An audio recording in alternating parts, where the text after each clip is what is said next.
The slap echoed through the penthouse like a gunshot. Billy's cheek bloomed red. Jim's mother stood over her, pearls gleaming, face carved from ice. And Jim? He stood frozen. Couldn't move. Couldn't speak. Couldn't protect the woman carrying his children he didn't even know about yet. That night, Billy packed one bag and disappeared. 10 years later, Jim saw them at a town fair. 3 children with his face, raised by a woman who'd survived what he'd been too weak to prevent. His mother had known where they were all along, hidden them. And now Jim had one chance to become the man he should have been that night, or lose them forever. The fairground smelled like kettle corn, and cut grass, ordinary, harmless. The kind of place Jim Carson didn't belong. He was in Maplewood Ridge, for one reason. A land acquisition review. 23 acres his company wanted for a resort development. Clean, corporate, impersonal. He'd sent his team ahead days ago, planned to review documents over lunch at some local diner, and leave by sunset. He wasn't supposed to stop at the community fundraiser. But his assistant had insisted it would be good optics to make an appearance, shake a few hands, smile for a photo, show the locals that Carson Enterprises cared about small-town values. Jim knew the playbook. He'd done it 100 times. So he found himself walking through rows of hand-stitched quilts and bake sale tables, nodding politely at people who had no idea who he was. No one recognized the man whose name was etched on buildings in 3 countries. Here, he was just another guy in a button-down shirt, slightly overdressed for a Saturday afternoon. And then the crowd shifted. And he saw her, Billy. His heart stopped so hard it hurt.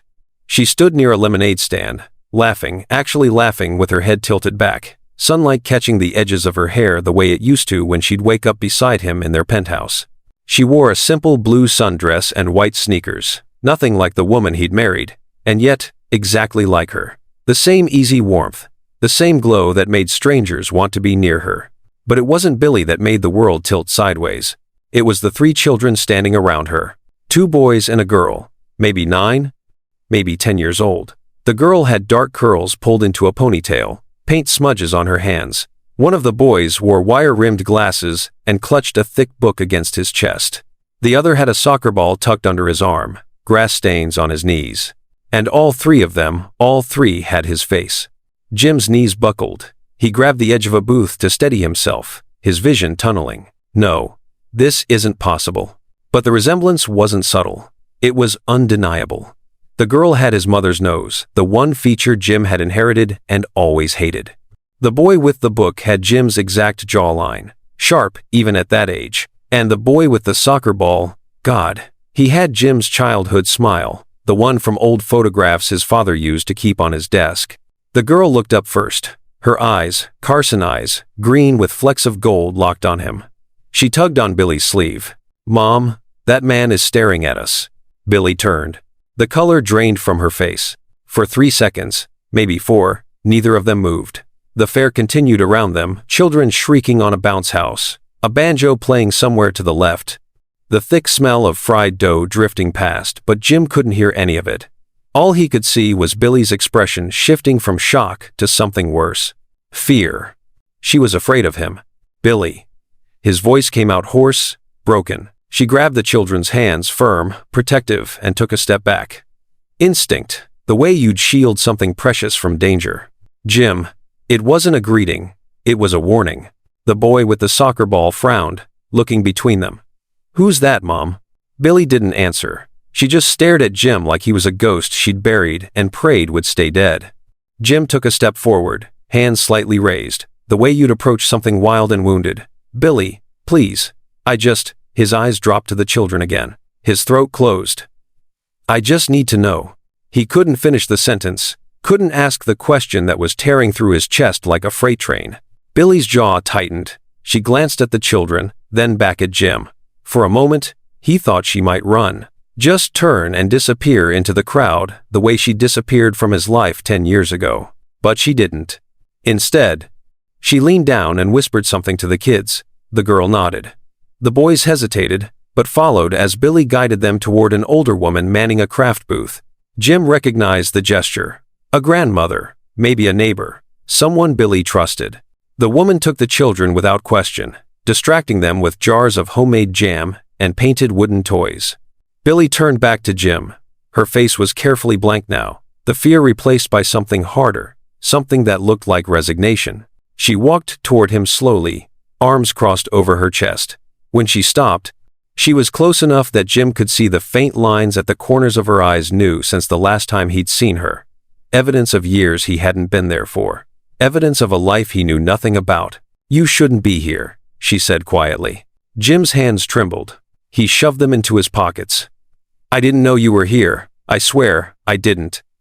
He stopped, dragged a hand through his hair. "Billy, those children. Don't." Her voice was sharp now, final. But Jim couldn't stop. The words ripped out of him anyway. "Are they mine?" Silence. Billy closed her eyes. Her shoulders sagged.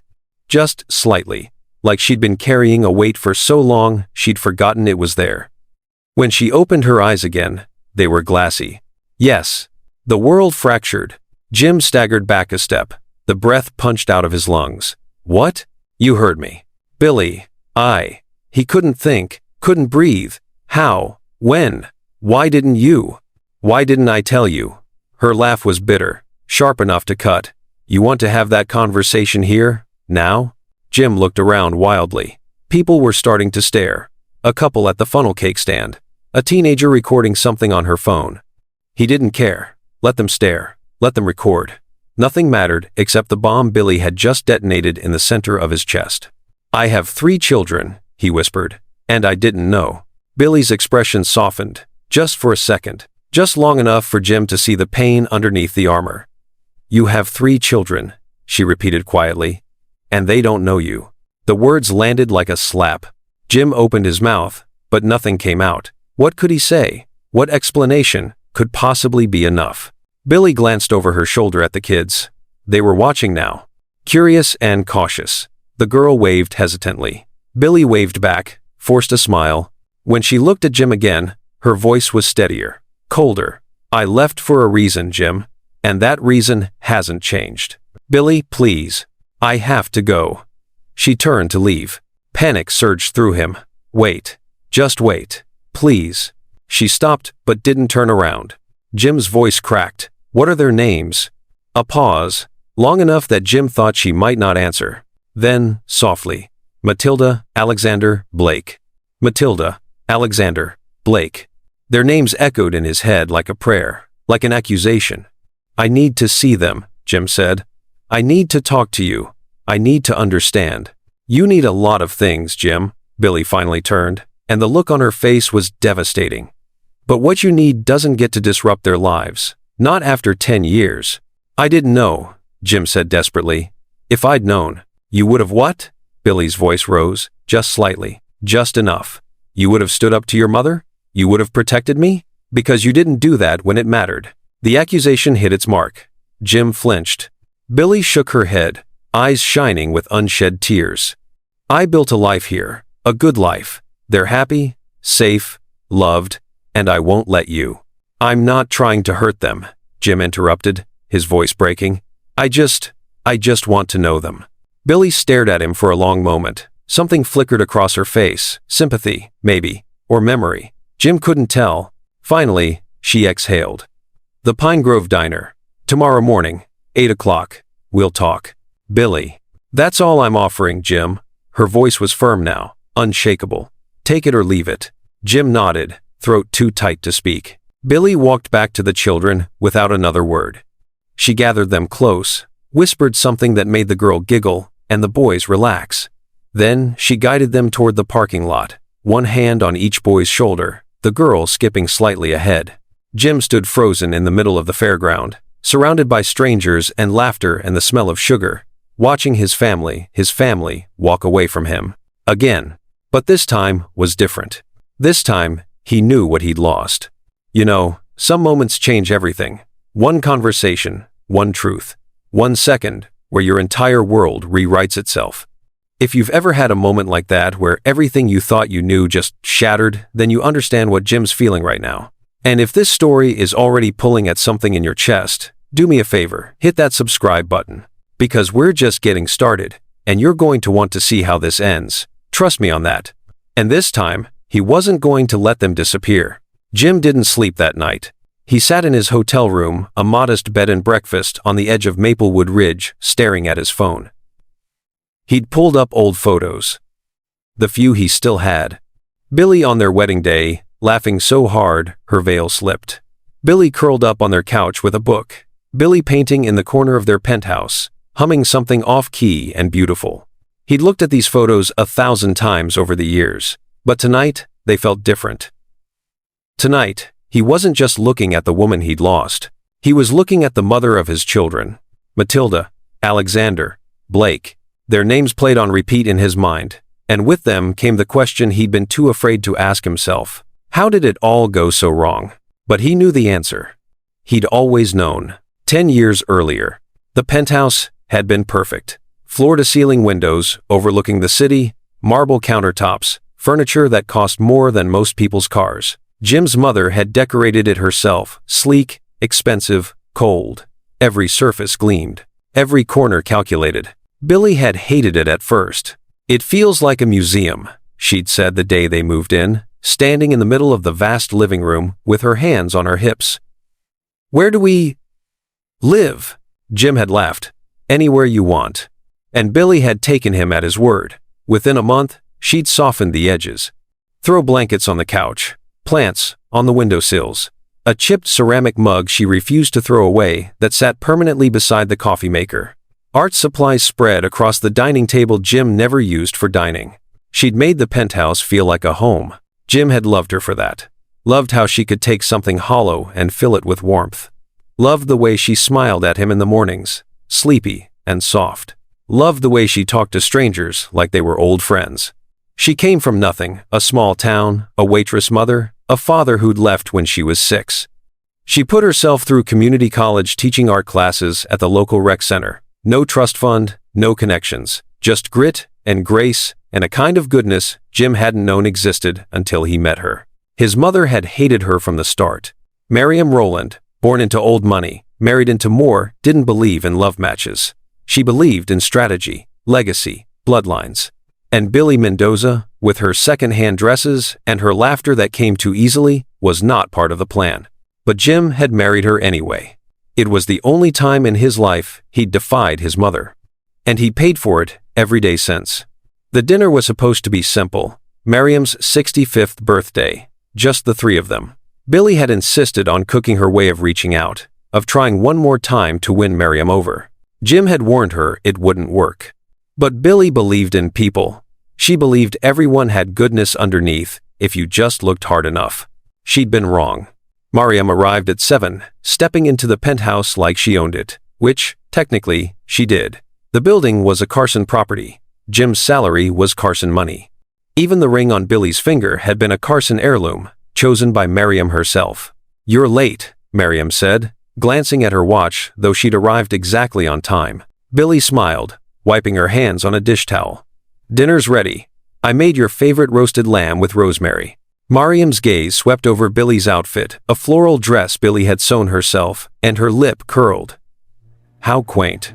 Jim's jaw tightened, but he said nothing. He'd learned long ago that defending Billy only made things worse. Miriam thrived on confrontation. They sat down to eat. Billy served the meal with careful hands, her smile a little too bright, her voice a little too cheerful. Jim watched her try. God, he watched her try so hard. And he watched his mother cut her down piece by piece. "This lamb is overdone, Billy. You've set the table wrong. Forks on the left. That dress is rather informal, don't you think?" Billy took it all with grace. She nodded, apologized, laughed it off. But Jim saw the way her hands trembled when she poured the wine. Saw the way her smile faltered when she thought no one was looking. Then Miriam said it. "I suppose we can't expect much from Billy's kind." The room went still. Billy set down her fork carefully. "What do you mean by that?"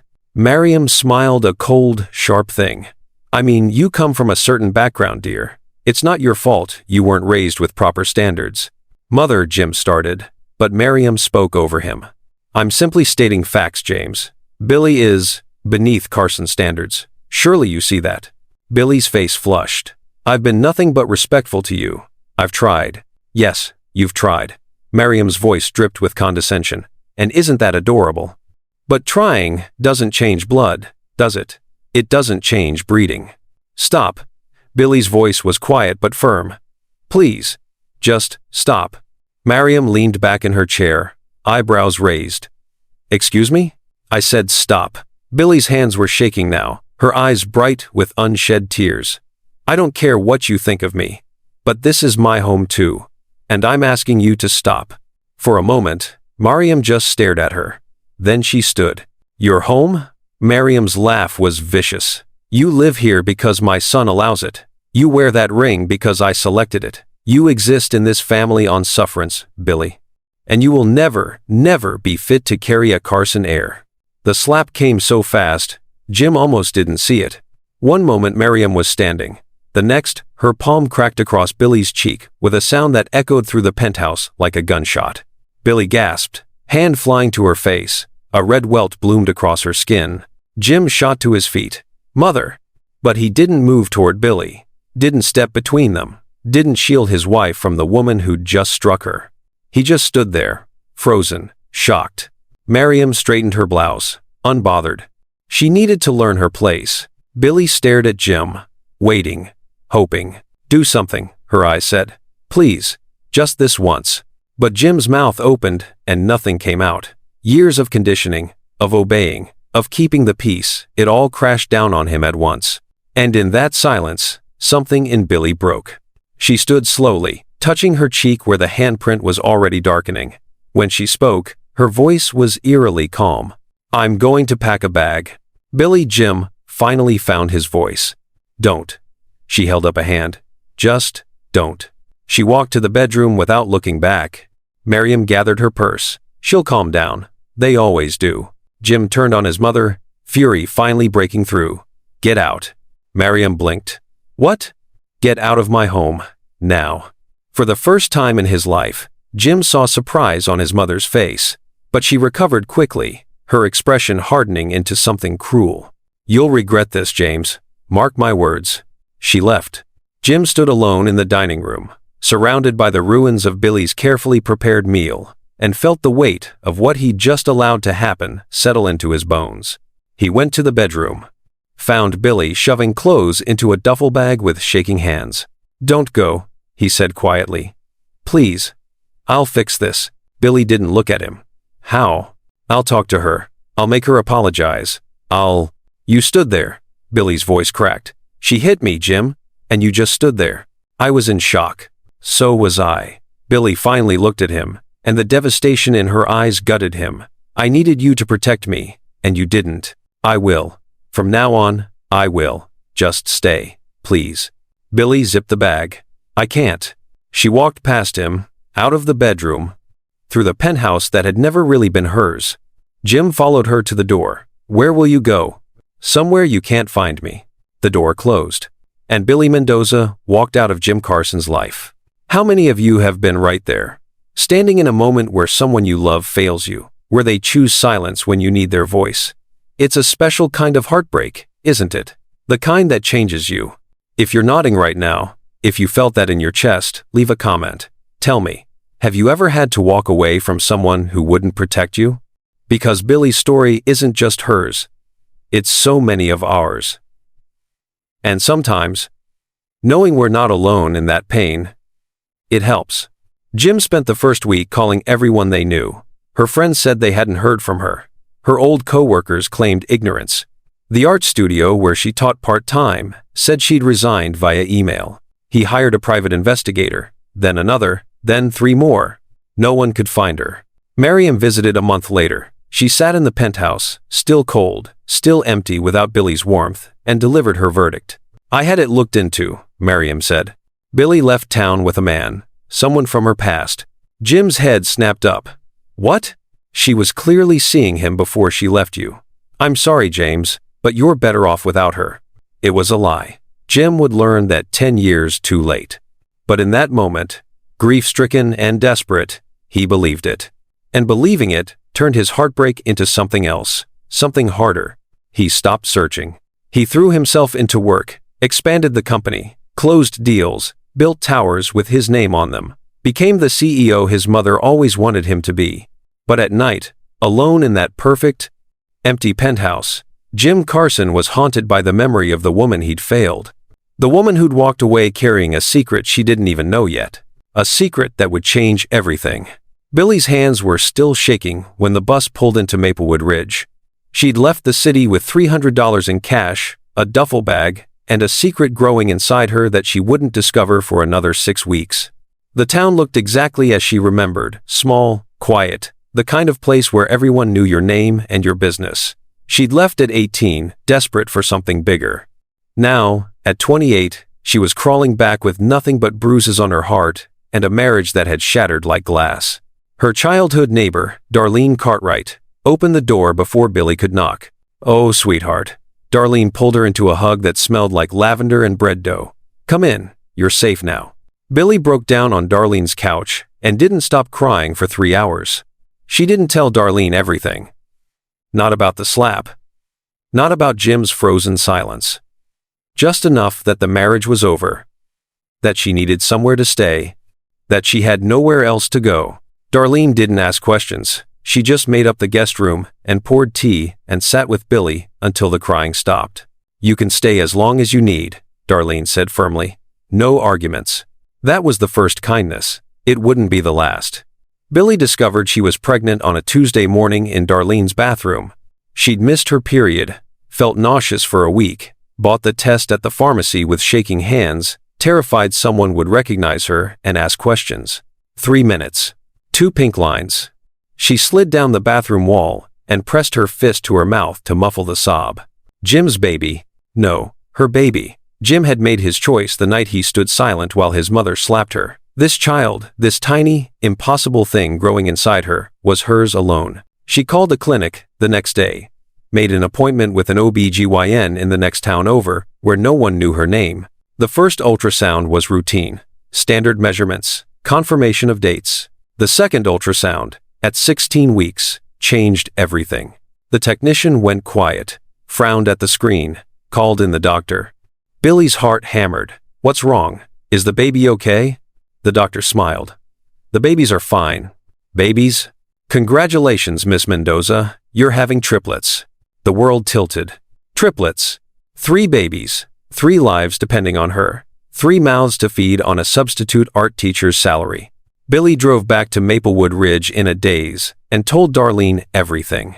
Darlene didn't flinch. She just grabbed Billy's hands and said, "Then we'd better start getting ready."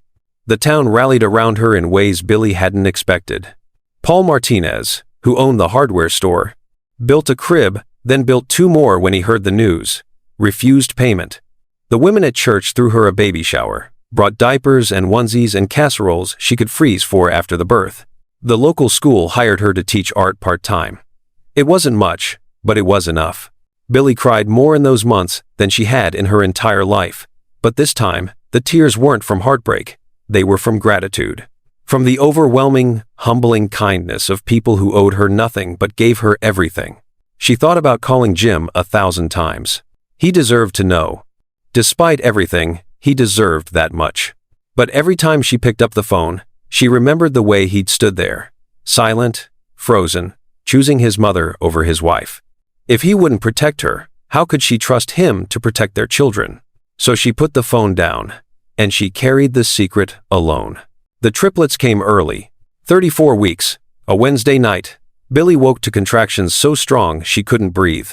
Darlene drove her to the hospital 90 miles an hour, gripping Billy's hand the whole way. The delivery was chaos, 3 babies, 3 heartbeats to monitor, doctors and nurses swarming. Billy was terrified, exhausted, alone. But when they placed the first baby on her chest, a girl, tiny and pink and screaming something inside, Billy clicked into place. "Matilda," she whispered. "Your name is Matilda." Then the boys. Alexander, serious even then, watching the world with wide eyes. Blake, restless and loud, fists waving. 3 perfect, impossible miracles. Billy looked at their faces, Jim's nose, her mouth, his eyes, her chin, and made a promise. "I will give you everything I didn't have. Safety, love, a mother who chooses you first."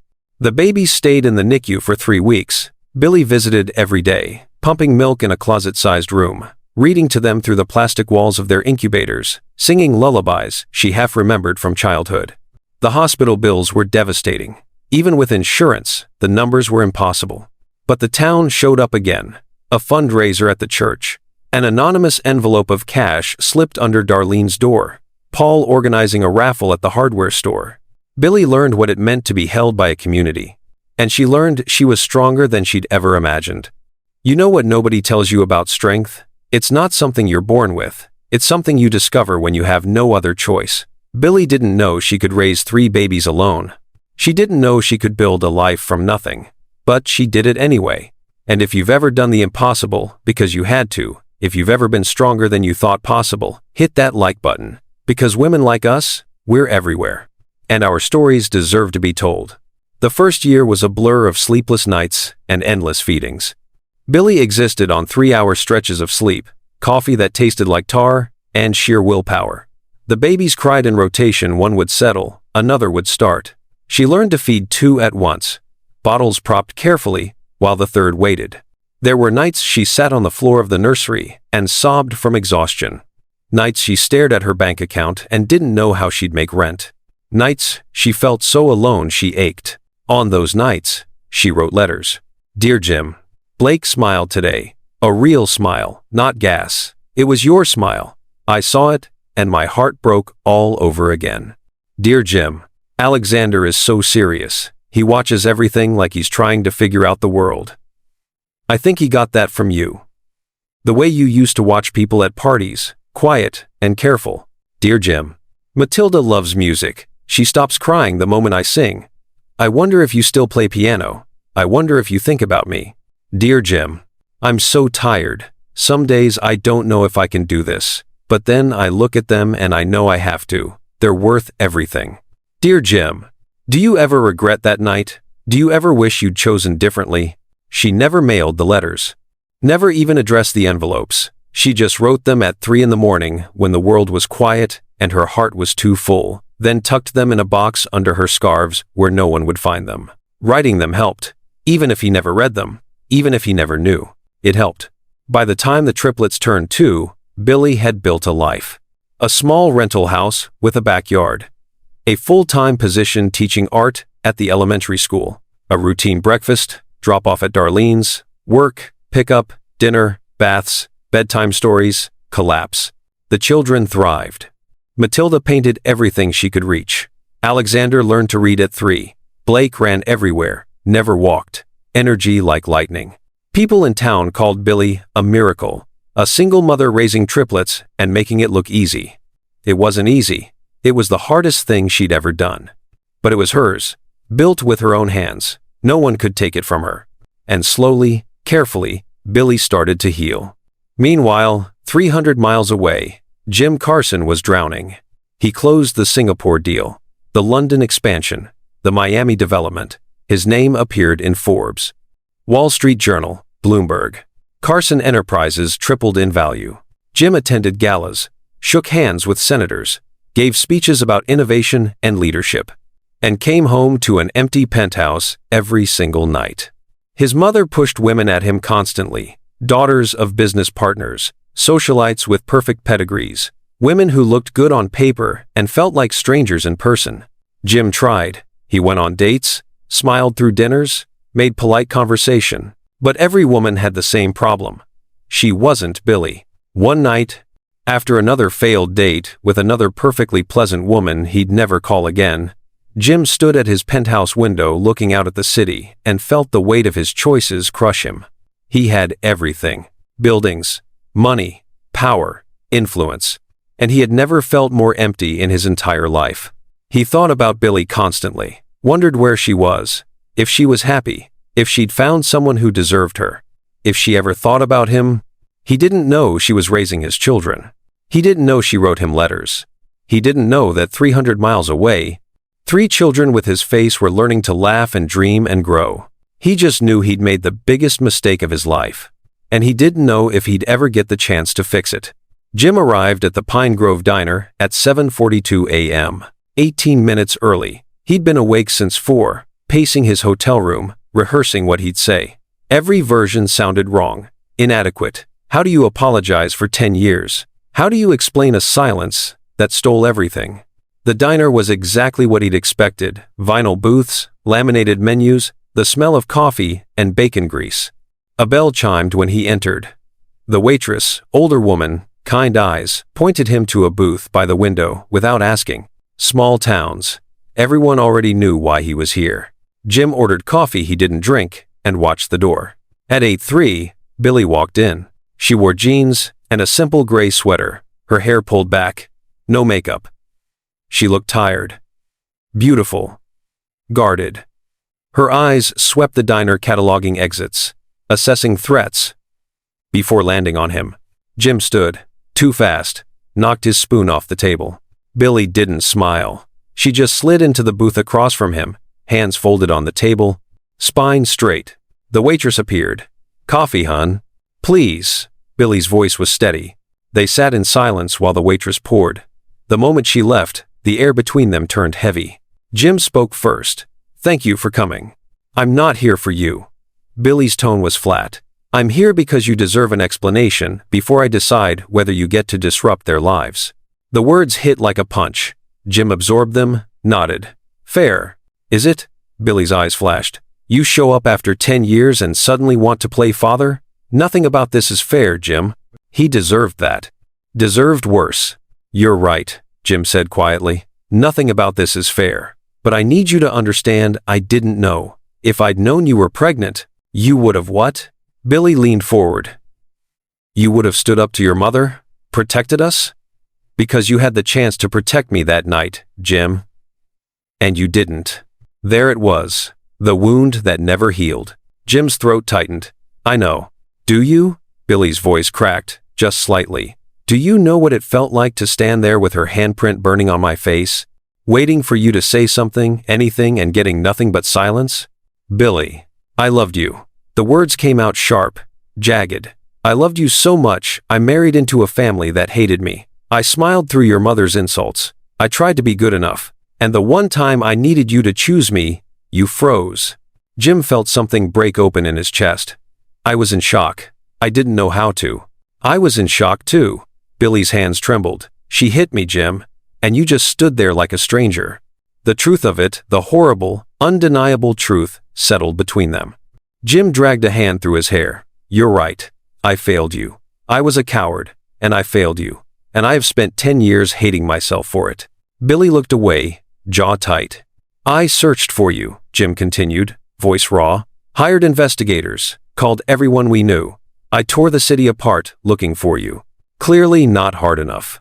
You changed your name back, left no trail. It was like you vanished." "I had to." Billie turned back to him, eyes glassy. "I couldn't stay in that world, Jim. Your mother made it clear I would never be enough. And you proved her right." "No, you did." Billie's voice broke. "The moment you chose silence, you chose her. So I chose myself. I had to protect myself because you wouldn't." The words landed like stones. Jim sat back, breathing hard. Outside the window, he could see them, the triplets, sitting on a bench across the street with an older woman. Darlene, probably. The woman from the fair. Matilda was watching the diner with open curiosity, swinging her legs. Alexander sat perfectly still, a book in his lap, eyes sharp and calculating. Blake had his arms crossed, jaw set, radiating anger even from a distance. His children, watching, waiting. "I didn't know you were pregnant," Jim said, forcing his attention back to Billie. "I swear, I didn't know." "Would it have mattered?" "Yes." The word came out fierce. "God, yes. Billie, if I'd known." "Your mother told you I ran off with another man." Jim froze. "How did you?" "Because that's exactly the kind of lie she'd tell." Billie's laugh was bitter. "Let me guess. She told you I was seeing someone, that I left you for him?" Jim's silence was answer enough. Billie closed her eyes. "And you believed her?" "I was devastated," Jim said desperately. "I wanted to believe anything that made sense. That gave me a reason why you'd disappear without a word." "I disappeared because I was terrified." Billie opened her eyes, and they were swimming with tears. "I was alone, Jim, pregnant, broke, and the man I loved chose his mother over me. What was I supposed to do? Come back and beg? No, God, no. Jim reached across the table before he could stop himself.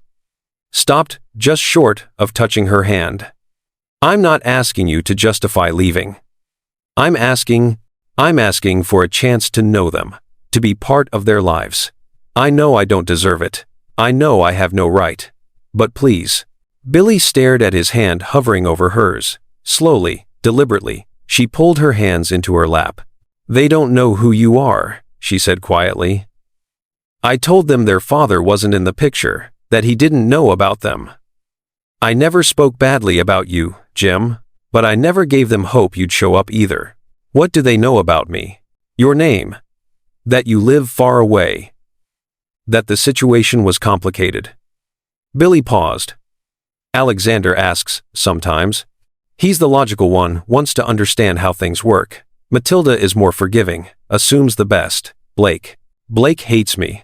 Blake is protective of me. He saw me cry once when Alexander asked about you. He was 6. He's been angry at you ever since. Jim's heart cracked. He doesn't even know me, and he hates me. He knows you left. Billy's voice was soft now, sad.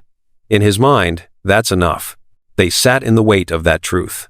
Finally, Jim spoke. What do I do? How do I fix this? You can't fix it. Billy wiped at her eyes. 10 years, Jim. You can't get that back. Matilda's first word. Alexander learning to read. Blake's first soccer goal. I was there for all of it. You weren't. I know. Do you? Because this isn't about you showing up and playing dad for a weekend. This is their life. Their stability. Their hearts. Billy's voice turned fierce. If you're going to do this, you have to commit. No running when it gets hard. No choosing your mother over them. No half measures. I'm not leaving. Jim met her eyes. I know you have no reason to trust me, but I'm not that man anymore. The one who froze. The one who let you walk away. I won't make that mistake again. Billy studied him for a long moment, looking for cracks, for lies, for the weakness she'd seen 10 years ago. Whatever she saw, it made her exhale. They're across the street, she said finally. Watching. Waiting. I told them I was meeting someone about their father.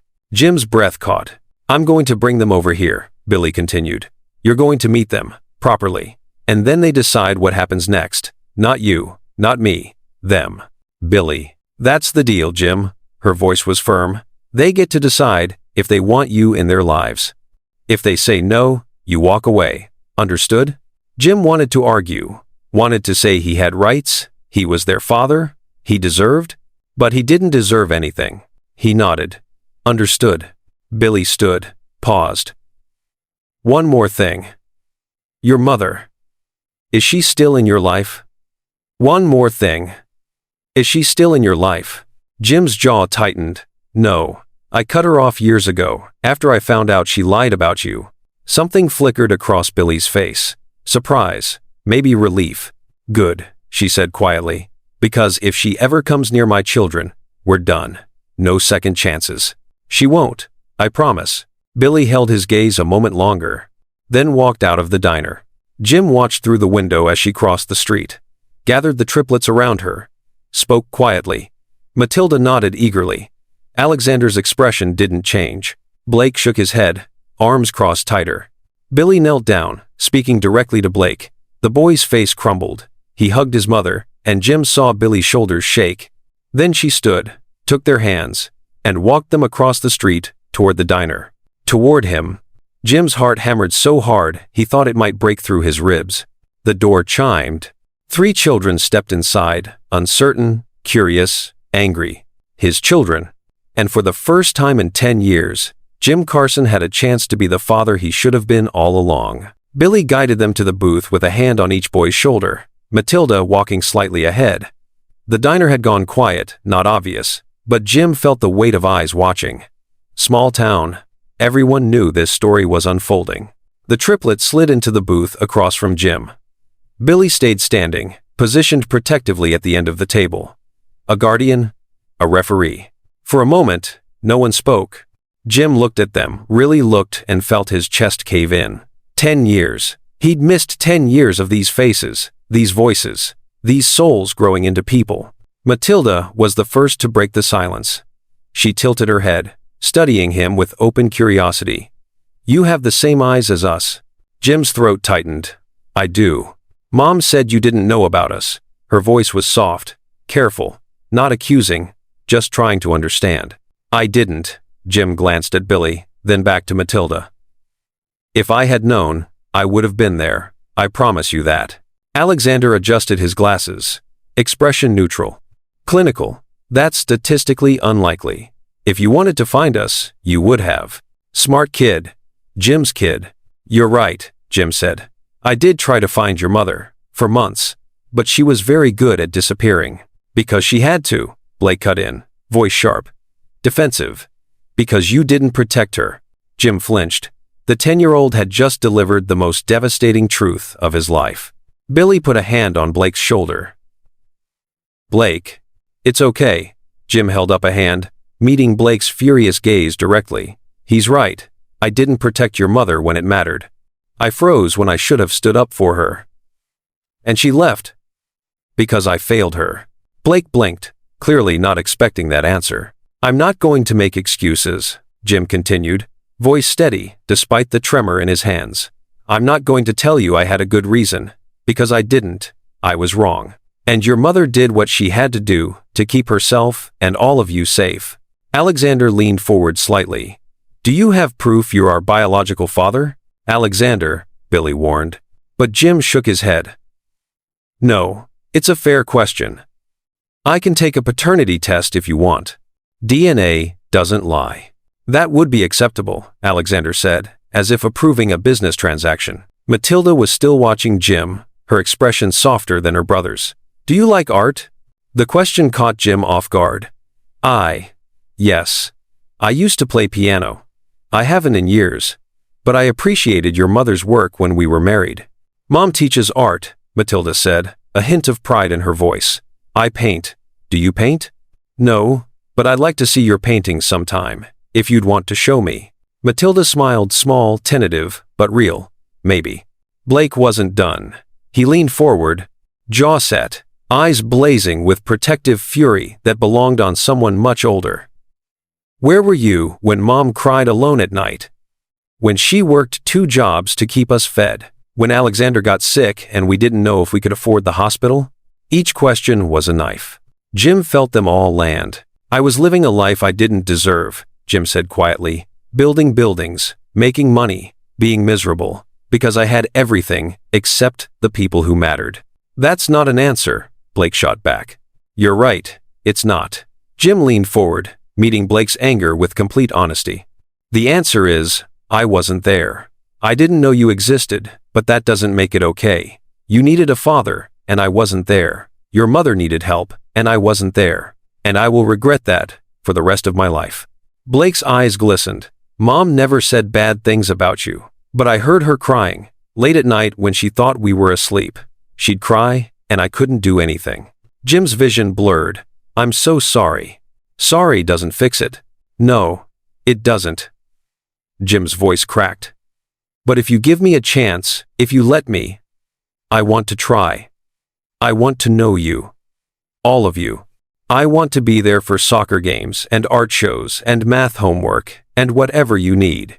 I can't fix the past, Blake, but I'm asking for a chance at the future. Blake looked at his mother. Billy's face was carefully neutral, but her eyes were shining.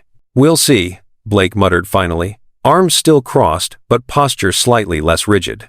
Alexander spoke up again. What's your annual income? Alexander, Billy said. Jim almost laughed. Almost. Why do you want to know? To determine if you have the financial stability to contribute to our welfare without disrupting Mom's established support systems. 10 years old and talking like a lawyer, Jim felt a surge of pride so strong it hurt. I'm financially stable, Jim said carefully, but I'm not here to disrupt anything. I'm here to support, not replace. Good, Alexander nodded once. That's acceptable. Matilda reached into her backpack and pulled out a small sketchbook. Can I show you something? Of course. She slid it across the table. Jim opened it carefully. Page after page of drawings, landscapes, portraits, abstract designs. They were good. Really good. These are beautiful, Jim said, voice thick. That one's Mom. Matilda pointed to a portrait. Billy, laughing, surrounded by flowers. And those are me and my brothers. Jim studied the drawing of the three of them. Matilda in the middle, arms around both boys. Blake, grinning. Alexander reading. All of them together. A family. His family, that he'd never known. You're very talented, Jim managed. Matilda beamed. They talked for another 20 minutes. Careful questions. Tentative answers. Alexander interrogated Jim about his business. Matilda asked about his favorite colors and whether he liked music. Blake stayed mostly quiet, watching, assessing. When Billy finally said it was time to go, the children filed out of the booth. Matilda turned back. Will we see you again? Jim looked at Billy. She gave the smallest nod. If you want to, Jim said. I think I do, Matilda said softly. Alexander adjusted his glasses. We'll discuss it as a family. Blake said nothing, just followed his mother out. Jim sat alone in the booth, shaking. The waitress refilled his coffee without a word. That evening, Jim knocked on Billy's door. She answered, exhausted, hair damp from a shower. They're asleep. Matilda mentioned something. Jim interrupted gently. When we were talking, she said you kept letters under your scarves. Billy's face went white. Letters to me, Jim continued. Is that true? Billy's hand tightened on the doorframe. She wasn't supposed to. Please. Jim's voice broke. Please. I need to know. I need to understand what I missed. For a long moment, Billy just stood there. Then she stepped back. Come in. Jim followed her through a small, warm house that smelled like vanilla and paint. Photos everywhere, the triplets at every age, smiling, growing, living lives he hadn't been part of. Billy disappeared into her bedroom, came back with a shoebox. She held it against her chest for a moment, then thrust it at him. I wrote them when I was weak, when I missed you, when I needed to believe you cared even though you never came. Jim took the box with trembling hands. Read them or don't, Billy said, voice tight. But don't tell me what they say. I can't. I can't go back there. She walked away, left him standing in her living room with a box full of unsent letters and a grief so vast he couldn't breathe. Jim read them all, sat on his hotel bed and read every single one, chronologically, watching Billy's handwriting change from neat to frantic to exhausted to steady again. Letters about the pregnancy, the fear, the triplets' birth, their first words, first steps, illnesses, milestones, letters about missing him, hating him, forgiving him, hoping he'd find them, accepting he never would. Letters written at 3 a.m. by a woman raising 3 children alone, while the man who should have been beside her built empires instead. By the time Jim finished, dawn was breaking. His face was wet, his hands were shaking. The letters were stacked carefully on the bed beside him, evidence of a love he'd destroyed and a woman who'd survived without him. He picked up his phone, stared at it, put it down, then picked it up again and texted Billy. I read them. All of them. And I will spend the rest of my life trying to be the man you needed me to be, the father they deserve. I promise you, Billy. I promise. He didn't expect a response. But at 6:47 a.m., his phone buzzed. Don't promise. Just show up. Jim stared at those 4 words until they blurred. Then he got dressed and started figuring out how to show up. Every single day. For the rest of his life, Blake asked Jim a question that haunts me. Where were you when Mom cried alone? That's the question so many of us have asked of fathers, of husbands, of people who were supposed to be there. And if that question just hit you somewhere deep, if you've asked it yourself or had someone ask it of you, leave a comment. Just one word, if that's all you can manage. Because sometimes we need to know we're not alone in that specific kind of pain. And if this story is making you feel things you thought you'd buried, stay with me. We're heading somewhere that might heal something you didn't know was still broken. Jim had been in Maplewood Ridge for 6 days when his mother found him. 6 days of careful visits, coffee with Billy while the triplets were at school, an afternoon at the park where he pushed Matilda on the swings and watched Alexander read under a tree.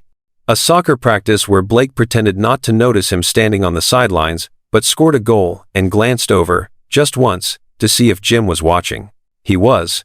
He was building something fragile and precious, something that felt like the beginning of trust. And then Mariam Roland arrived to destroy it. Jim was at the hardware store helping Paul Martinez load lumber for a community project when his phone rang. Unknown number. He almost didn't answer. James. His mother's voice cut through the line like a blade. We need to talk. Jim's blood went cold. How did you get this number? Don't be childish. I'm at the bed and breakfast where you've been staying. The Pineview. Charming little place. We'll talk here. No. Jim's voice was steel. You need to leave. I'm not leaving until you explain why you've abandoned your responsibilities to play house with that woman and her bastard children. The phone nearly cracked in Jim's grip. What did you just call them? The truth, James. Now get back here. We're settling this today. The line went dead. Paul looked at him with concern. You all right, son? Jim was already moving toward his car. I have to go. I'm sorry. Jim. But he was already gone. Mariam stood in the lobby of the bed and breakfast, like she owned it. Designer suit immaculate, pearls gleaming, expression carved from ice. Mrs. Chen, who ran the place, hovered nervously nearby. Mr. Carson, this woman says she's your mother. She insisted on waiting. It's fine, Mrs. Chen. Thank you. Mrs. Chen retreated, but not far. Smart woman. Jim faced his mother for the first time in 3 years. She looked exactly the same. Elegant, cold, untouchable. A woman who'd never been told no in her entire life. Let's go upstairs, Jim said tightly. No need. What I have to say won't take long. Mariam's eyes swept over him with disdain. You look terrible. This little town is clearly beneath you. Why are you here? Because you've been gone for nearly a week. Your assistant was evasive. Your board is asking questions. So I did what I always do. I found out the truth. Her smile was vicious. Imagine my surprise when I discovered you'd found Billy Mendoza. And apparently, she's been hiding 3 little accidents she's trying to pass off as yours. Jim's hands curled into fists. Don't call them that. What would you prefer? Illegitimate? Mistakes? Children born out of wedlock to a woman who... They are my children. Jim's voice was dangerously quiet. And you will not speak about them that way. Mariam laughed. Actually laughed. Oh, James. You can't possibly believe that. She clearly got pregnant by someone else, and is now using your guilt to... I've seen them. Jim took a step forward. They have my face, my eyes, Carson features that can't be faked. Then we'll demand a paternity test before you make a fool of yourself. I don't need a test. I know they're mine. Something shifted in Mariam's expression. Calculation. Fine. Let's say they are. That doesn't change anything. You'll pay child support, set up a trust, and return to your actual life. You don't belong in this backwater town playing father to children who've survived fine without you. They survived because their mother is stronger than you could ever understand. Their mother, Mariam spat, is a gold digging. The front door opened. Billy walked in with all 3 children, back from picking them up from school. She stopped dead when she saw Mariam. The color drained from her face. Matilda looked between the adults, confused. Alexander's expression went carefully blank. Blake moved closer to his mother, protective.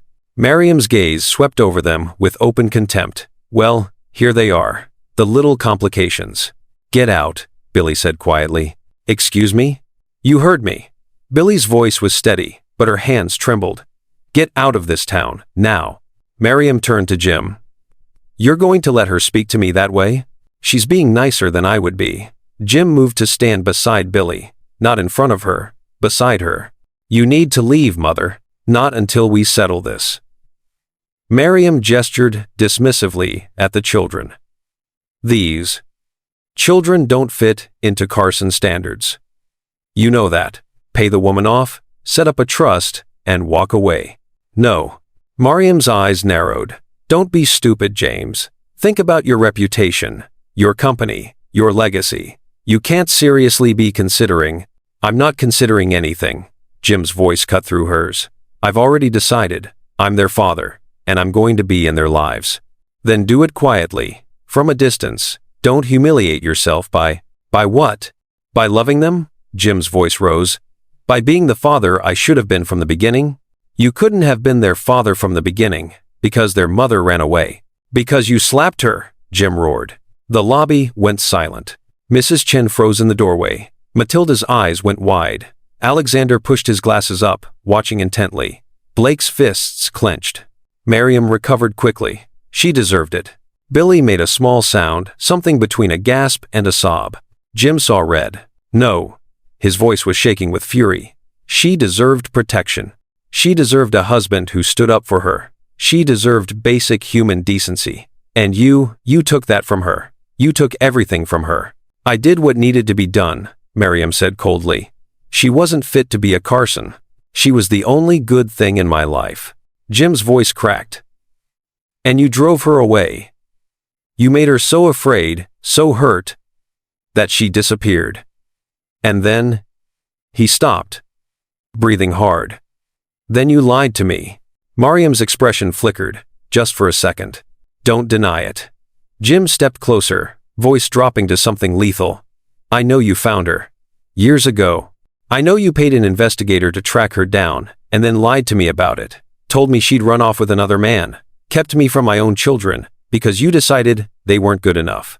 Billy gasped. Jim. She knew. Jim didn't take his eyes off his mother. She's known where you were for years. She kept it from me. Kept me from them. Stole a decade of my life because she thought she knew better. Miriam lifted her chin. I was protecting you from making another mistake. They're not a mistake, Jim's voice broke. They're my children, and you kept them from me. You kept me from them. You stole 10 years I can never get back. I did what any mother would. You did what a monster would do. The words came out quiet. Final. And I'm done. Miriam blinked. What? I'm done. Jim's hands were steady now. You're not part of my life anymore. Not part of their lives. You come near Billy or my children again, I'll get a restraining order. James, don't be ridiculous. I'm not being ridiculous. I'm being clear. Jim's voice was iron. You're a cruel, manipulative woman who destroyed the best thing in my life and then lied about it for a decade. I don't want your money. I don't want your approval. I don't want anything from you ever again. Miriam's face went white. If you walk away from me, you walk away from everything. The company. The foundation. Your inheritance. I don't care. James, my name is Jim. He turned his back on her. Faced Billy and the children. And the only family I care about is standing right here. For the first time in her life, Miriam Rowland had nothing to say. She stood there, trembling with rage and shock, staring at her son's back. Then she turned on her heel and walked out. The door slammed behind her. The silence that followed was deafening. Billy was crying, quiet tears streaming down her face. Jim, I'm sorry. Jim's voice was rough. I'm so sorry.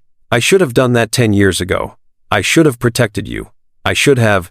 Billy crossed the space between them and hugged him. Just hugged him, arms around his waist, face pressed to his chest, shaking. Jim froze. Then, slowly, carefully, wrapped his arms around her. Held her like she was something precious, something he'd lost and found again. Matilda sniffled. Is that lady really your mom? Jim looked at his daughter over Billy's head. Biologically, but she's not family, not anymore. Good, Blake said fiercely. She's mean. Alexander adjusted his glasses. That was statistically the correct decision. Jim laughed. Broken, wet, real. Billy pulled back, wiping her eyes. You didn't have to do that. Yes, I did. Jim cupped her face gently. I should have done it the night she hit you. I should have chosen you. I'm choosing you now. I'm choosing them. And I will never, never let her hurt any of you again. Billy nodded, unable to speak. Matilda tugged on Jim's sleeve. Can we get ice cream? The absurdity of it broke the tension. Everyone laughed shaky, relieved. Yeah, Jim said softly. We can get ice cream. They walked out together, Billy beside him, Matilda holding his hand, Alexander and Blake trailing behind, still wary but watching Jim differently now. Like maybe, just maybe, he was someone who could be trusted after all. Some of you have been waiting your whole life to see a moment like that. A man choosing right over easy. A son standing up to the mother who controlled him. If that just gave you chills, if you felt that victory in your bones, hit that subscribe button and ring the bell. Because every story I tell here, it's about people finding their spine. About justice that actually comes. About watching the people who deserve it finally get their moment. And if you know someone who needs to see this, someone who's still waiting for their own moment of standing up, share this with them. Sometimes, we need to see it happen for someone else, before we believe it's possible for us. It was a perfect Saturday morning. 72 degrees, cloudless sky. The kind of day that felt like a gift. Jim stood on the sidelines of the community soccer field, hands in his pockets, watching Blake weave through defenders like they were standing still. 2 weeks had passed since Miriam left, 2 weeks of careful steps forward. Dinners at Billy's house where Jim helped with dishes and listened to Matilda talk about her art projects. Afternoons where Alexander explained his latest book in detail, testing whether Jim was really paying attention. Soccer practices where Blake let Jim stand on the sidelines without complaint. Progress. Slow, fragile, real. Billy stood beside Jim, coffee in hand, smiling as Blake passed the ball to a teammate. "He's having a good game. He's incredible," Jim said, voice full of pride he was just learning how to express. Blake had the ball again, driving toward the goal. The opposing team closed in. He dodged left, then right, and kicked. The ball sailed past the goalie into the net. The crowd erupted. Jim cheered. Billy whistled. Blake turned, grinning, looking for them, and collapsed. One moment he was standing. The next, he crumpled to the ground like a puppet with cut strings. The field went silent. Then, chaos. Blake. Billy dropped her coffee and ran.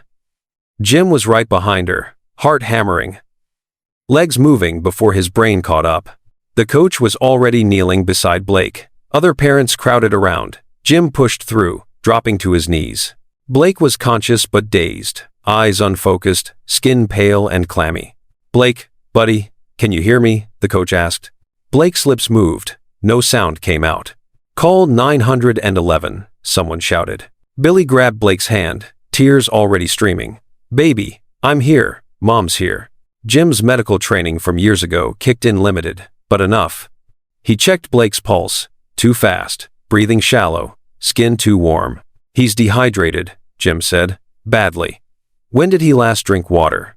The coach's face went pale. I don't know. It's been hot. The game's been intense. "We need an ambulance now," Jim said, voice sharp with authority. A parent was already on the phone with dispatch. Blake's eyes fluttered. "Mom? I'm right here, sweetheart." Billy's voice shook. "You're going to be okay." Jim stripped off his jacket, folded it, placed it under Blake's head. "Don't move, Blake. Help is coming." Blake's gaze found Jim's face, confused. Scared. "I'm here too," Jim said softly. "I'm not going anywhere." Matilda and Alexander appeared, pushed through by Darlene. Matilda was crying. Alexander looked terrified, his analytical mask completely gone. "Is Blake okay?" Matilda sobbed. "He's going to be fine," Jim said with more confidence than he felt. "He just needs fluids and rest." The ambulance arrived within 6 minutes, felt like 60. Paramedics swarmed, asking questions, taking vitals, starting an IV. "Who's riding with him?" one paramedic asked. "I am," Billy said immediately. "Me too," Jim added. The paramedic glanced between them. "Family only." "He's their father," Billy said firmly. The paramedic nodded. "Okay, let's move." They loaded Blake onto a stretcher. Jim climbed into the ambulance first, then helped Billy up. The doors slammed shut. Darlene's voice carried from outside. "I'll bring Matilda and Alexander. We'll be right behind you." The ambulance lurched forward, sirens wailing. Jim sat beside Blake's stretcher, one hand wrapped around the boy's small, clammy fingers. Billy was on the other side, stroking Blake's hair, murmuring reassurances. Blake's eyes kept drifting closed. "Stay with us, Blake," the paramedic said, adjusting the IV. "Stay awake, buddy." Blake's eyes opened, found Jim's. "Hurts," Blake whispered. "I know." Jim's voice cracked. "I know it hurts, but you're strong. You're going to be okay." "Scared." "Me too." Jim squeezed his hand. "But I'm right here. I'm not leaving you." Blake's grip tightened weak, but there. Jim felt something break open in his chest. The ER was controlled chaos. Doctors, nurses, machines beeping, bright lights, questions fired rapid fire. Blake was whisked into a room. Jim and Billy followed, refusing to be separated from him. A doctor examined Blake, ordered blood work, more fluids, severe dehydration and heat exhaustion. His electrolytes are dangerously low. We're going to keep him overnight for monitoring. Will he be okay? Billy's voice was barely a whisper. He should make a full recovery, but he needs rest and fluids. No more soccer for at least a week. Blake made a weak sound of protest. The doctor smiled. I mean it, young man. You scared everyone today. They moved Blake to a pediatric room, quieter, softer lighting, walls painted with clouds and stars. Billy sat in the chair beside his bed, holding his hand. Jim stood at the foot, unable to sit, unable to relax. Matilda and Alexander arrived with Darlene 20 minutes later. They rushed to Blake's bedside. You're okay. Matilda threw her arms around Blake carefully. I'm fine, Blake mumbled, but he hugged her back. Alexander studied the monitors. Your heart rate is still elevated. Because you're annoying, Blake said weakly. Alexander's lip twitched, almost a smile. The doctor returned with instructions, fluids, rest, monitoring. He'd check on Blake every few hours. When he left, Darlene gently suggested taking Matilda and Alexander home. Let Blake rest. You two can come back tomorrow. Matilda resisted, but Billy convinced her. He needs sleep, baby. We'll call you if anything changes. Alexander hugged Blake. Brief, awkward, but genuine. Don't do that again. Wasn't planning on it, Blake muttered. They left. The room fell quiet except for the steady beep of monitors and the hum of machinery. Billy slumped in her chair, exhaustion catching up with her. Jim grabbed a blanket from the cabinet, draped it over her shoulders. You should rest too, he said quietly. I can't. Billy's eyes were fixed on Blake. What if he needs something? Then I'll be here. Jim pulled a chair up beside hers. I'm not leaving either. Billy looked at him, really looked, and something in her expression shifted, softened. Thank you, she whispered. For being here. For all of it. Jim shook his head. You don't have to thank me. He's my son. The words hung in the air. True. Undeniable. Blake stirred, eyes opening. Still here? Jim leaned forward. Still here. Thought you might leave. The words were a knife. No, Jim said firmly. I'm not leaving. Not tonight, not ever. Not unless you want me to. Blake studied him for a long moment. Then, so quietly Jim almost missed it. Don't want you to. Jim's vision blurred. Then I won't. Blake's eyes drifted closed again. His breathing evened out sleep, finally claiming him. Jim sat back, hands trembling. Billy reached over, squeezed his arm. They stayed like that for hours, watching Blake sleep, listening to him breathe, existing in the terrifying, beautiful reality of almost losing something precious. It was 2:47 a.m. when Blake woke. The hospital was quiet. Billy had dozed off in her chair, head tilted at an uncomfortable angle.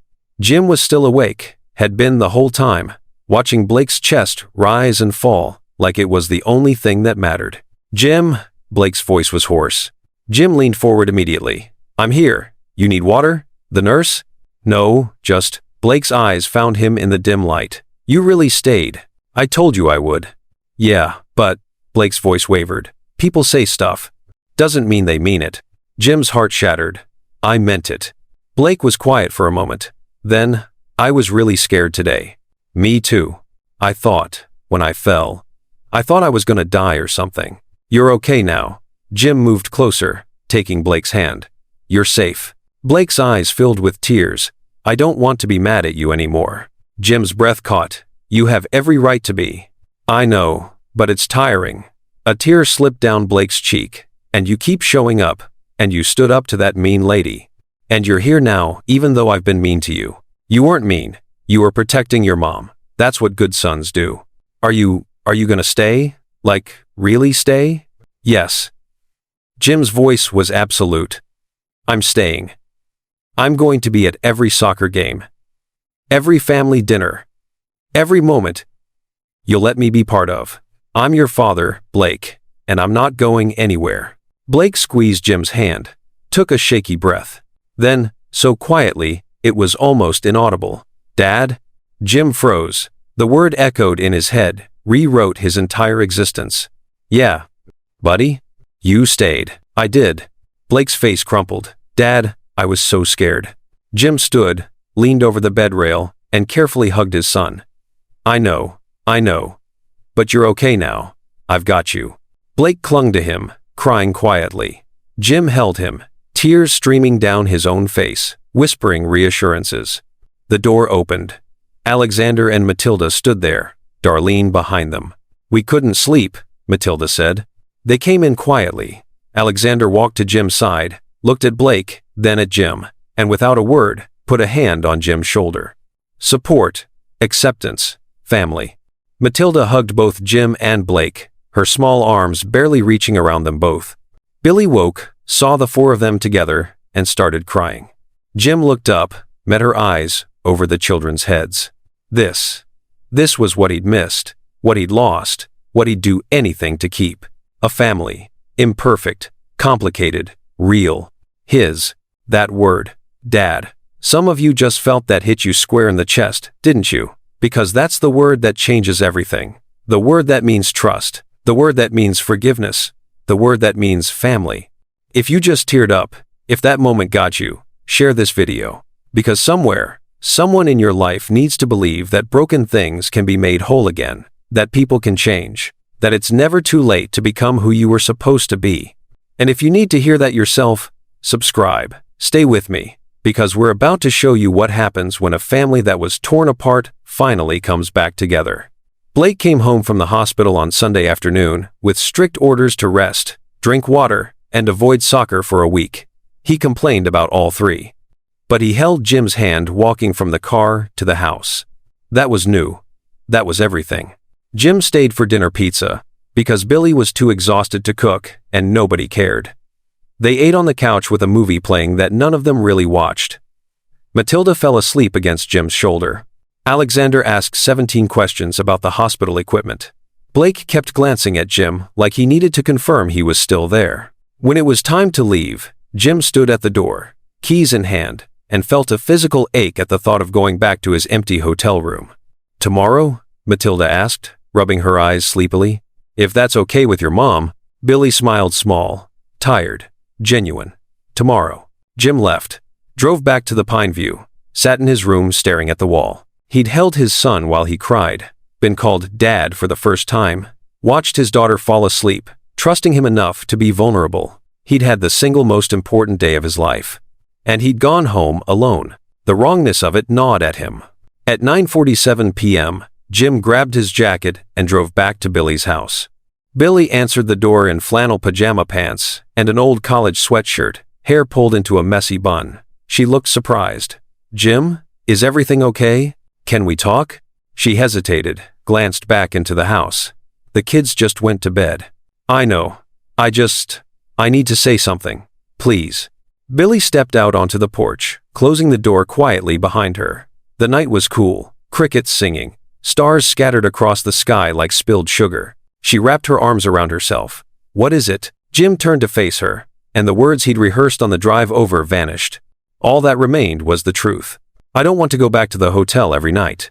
Billy blinked. "What?" "Not like I'm not asking to move in. That's not." Jim dragged a hand through his hair, frustrated with himself. "I'm saying this wrong. Jim, I want to stay." The words came out in a rush. "Not in your house, not in your space, but here, in Maplewood Ridge, near you, near them.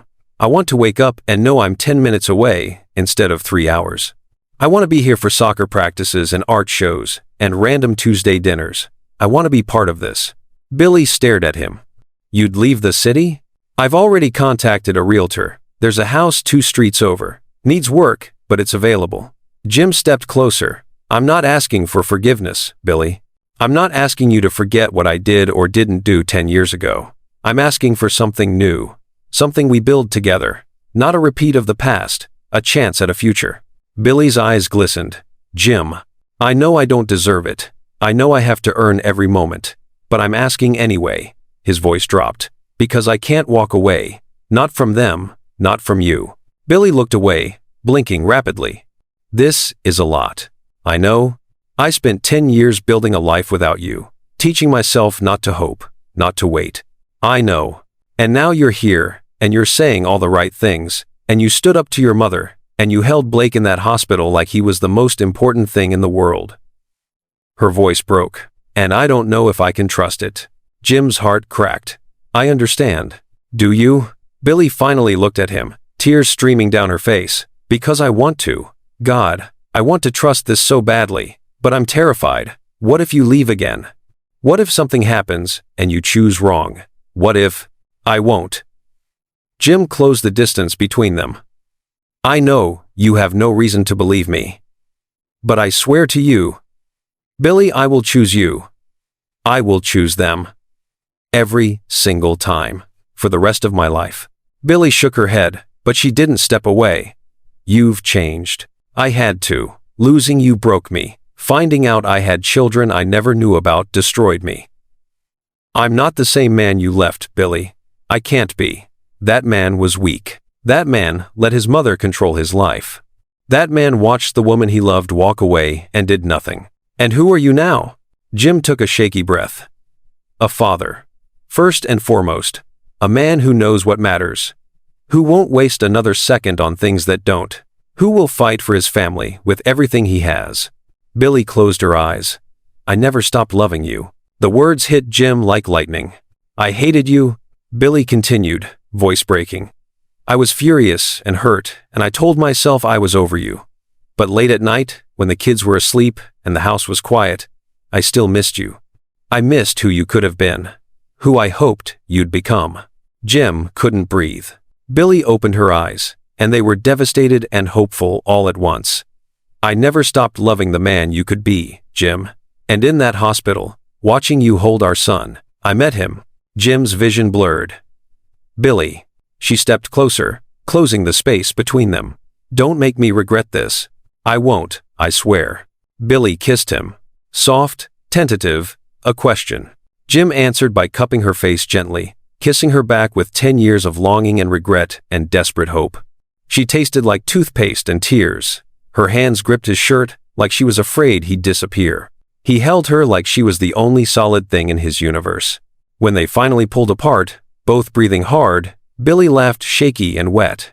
I can't believe I just did that. I can't believe you let me back in. I haven't, not completely. Billy touched her lips, like she couldn't quite believe what just happened. We're starting over. Slow. For them. For us. Slow is good. Jim rested his forehead against hers. I'm not going anywhere. You better mean that. I do. They stood there, wrapped in each other, the night quiet around them. Finally, Billy pulled back. The house 2 streets over. The blue one with the wraparound porch. That's the one. It needs a lot of work. I know. The kitchen's a disaster. I'll fix it. Billy smiled, really smiled. Okay. Stay. Move here. Be part of this. She took his hand. But if you hurt them, if you hurt me again, I won't.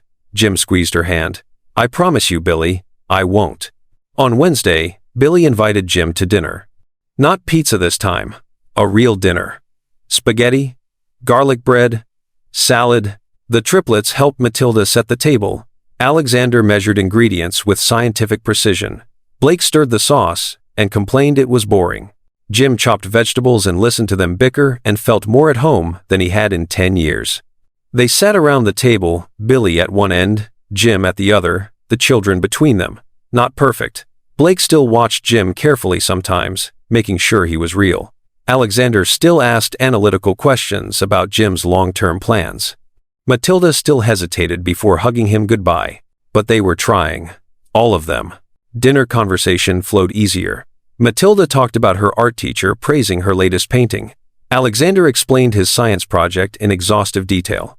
Blake argued that a week without soccer was cruel and unusual punishment. Jim laughed. Billy smiled. The children relaxed.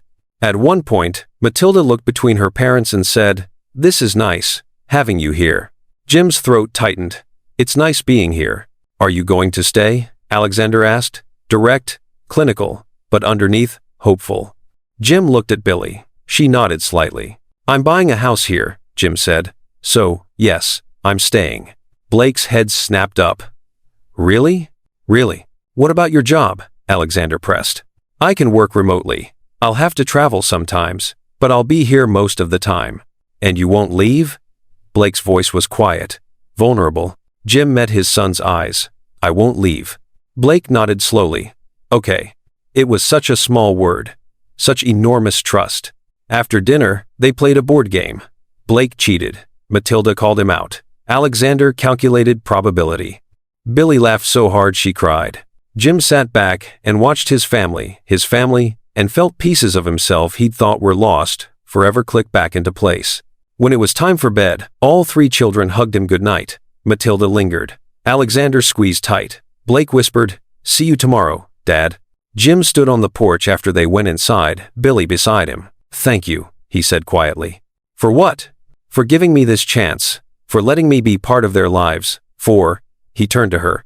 "For being the strongest person I've ever known." Billy leaned against him. "Don't screw it up." "I won't." She tilted her face up. He kissed her gentle, promising. When he pulled back, Billy smiled. "Go home, Jim. We'll see you tomorrow." "Tomorrow," Jim agreed.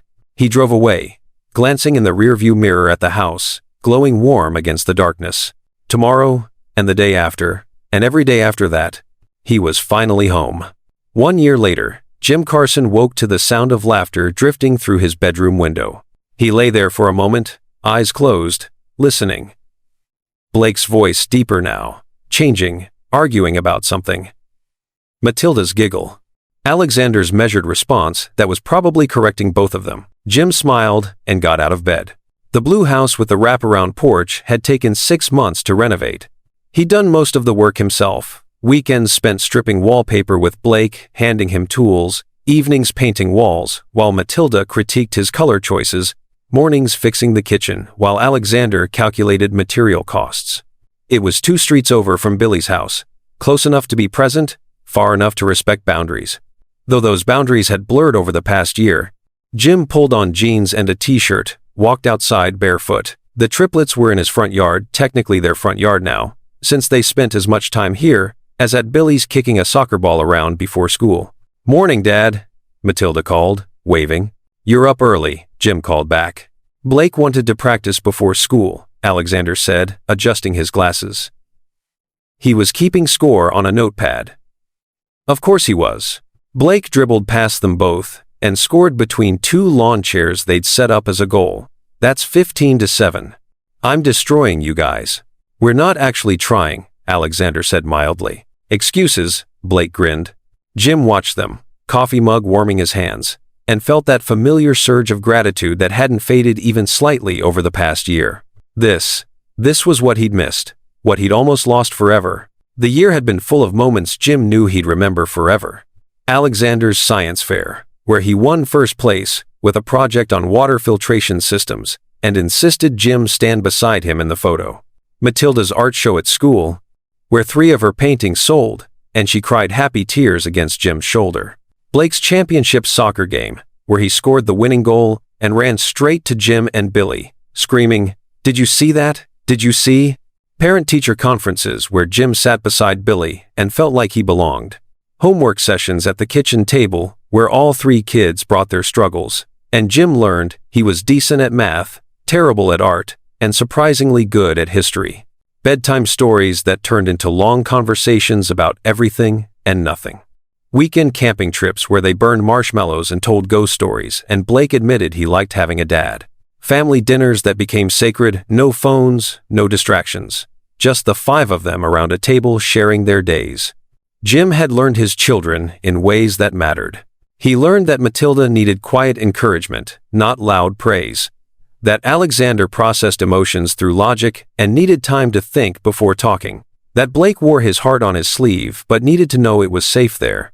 He learned that being a father wasn't about perfection. It was about showing up, every day, even when it was hard. Especially when it was hard. Billy had healed too. Jim watched it happen slowly, the way her shoulders relaxed when he walked into a room instead of tensing, the way she laughed easier, smiled more freely. The way she let him help without feeling like she had to do everything alone. They'd taken things slow, careful, dating like teenagers, dinners out when Darlene watched the kids, walks in the park, movie nights on opposite ends of the couch that gradually became the same end. 3 months in, Jim had kissed her goodnight, and she'd whispered, "I love you." He'd said it back immediately. I never stopped. They hadn't remarried, hadn't even talked about it. This wasn't about reclaiming what they'd lost. It was about building something new. Better.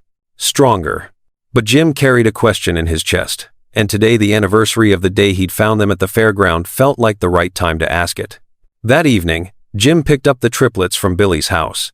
"Where are we going?" Matilda asked, climbing into the car. "It's a surprise," Blake groaned. "I hate surprises." "No, you don't," Alexander said. "You said Dad's surprise birthday party last month was the coolest thing ever." "That was different." "How?" "Because I knew about it ahead of time." "Then it wasn't a surprise." Jim smiled, listening to them bicker. A year ago, they'd barely spoken to him. Now, they fought in front of him like he'd always been there. He drove to the fairground, the same one where he'd first seen them. It was closed for the evening, but Jim had gotten permission from the town council. Paul Martinez had helped him set up earlier.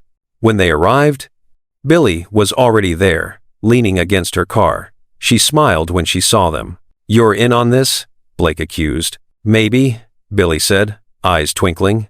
Jim led them through the empty fairground, to the spot where he'd first seen Billy standing with 3 children he hadn't known were his. Someone, probably Paul, had set up blankets and pillows. String lights hung overhead, casting soft gold light. A picnic basket sat in the center.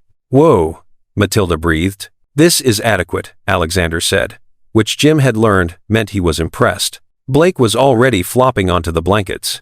"Are we stargazing?" "This is cool, Dad." They settled in, the 5 of them sprawled on blankets under the stars.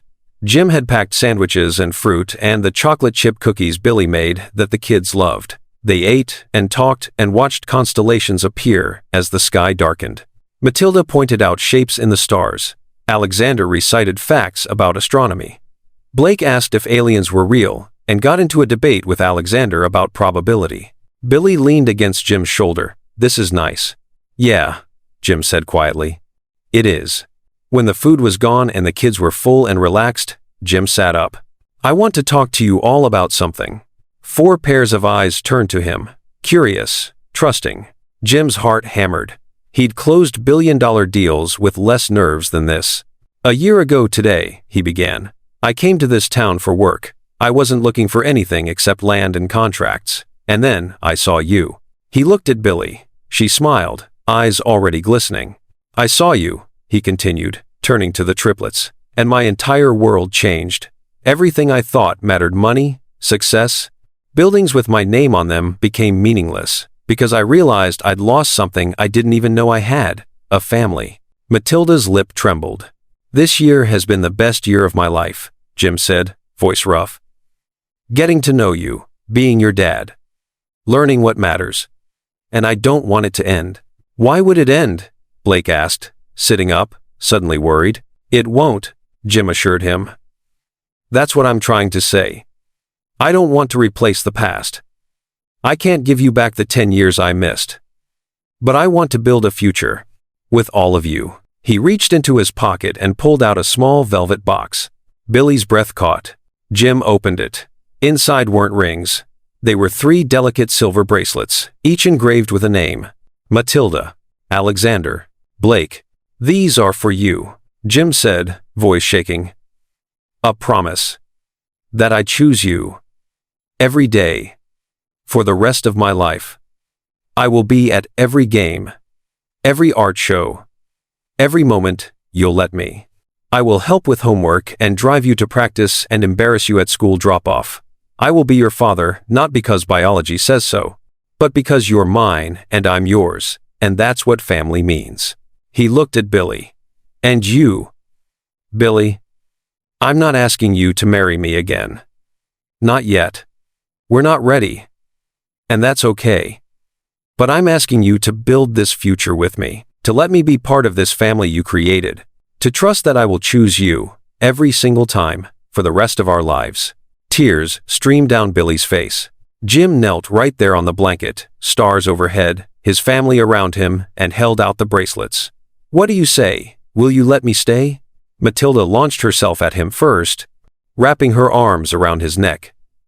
"Yes." Alexander was next, hugging Jim tight. "This is acceptable."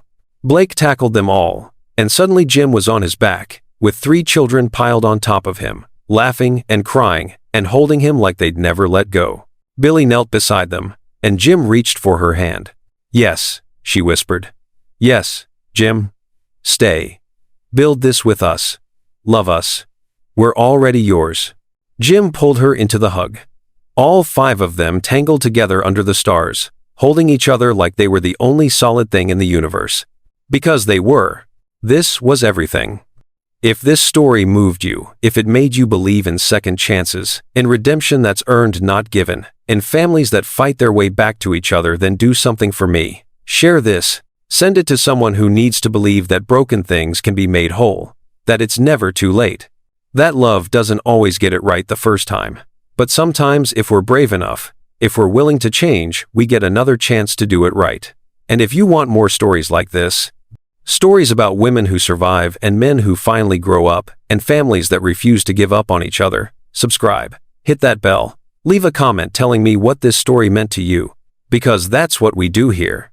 We tell the stories that remind us we're not alone, that remind us what we deserve, that remind us what real love actually looks like. Thank you for being here. Thank you for letting me tell you this story.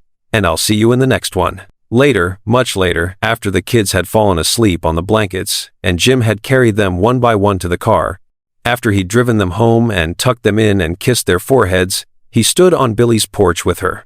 "Thank you," he said. "For what? For surviving without me, for raising them into incredible humans, for giving me a second chance I absolutely didn't deserve." Billy cupped his face. "You earned it. Every single day this year, you earned it. I'll keep earning it." "I know." She kissed him softly. "Now go home. We have breakfast here tomorrow at 8. Don't be late." "Never," Jim promised. He drove the 2 streets back to his house, walked inside, and stood in the quiet for a moment. 1 year ago, he'd had everything and nothing, success and emptiness. Now he had scraped knees to bandage, and report cards on his fridge, and drawings taped to his walls. He had arguments about homework, and debates about dinner, and noise that meant life. He had 3 children who called him dad. He had a woman he loved who loved him back. He had a family. And for the first time in his entire life, Jim Carson was exactly where he was supposed to be. Home.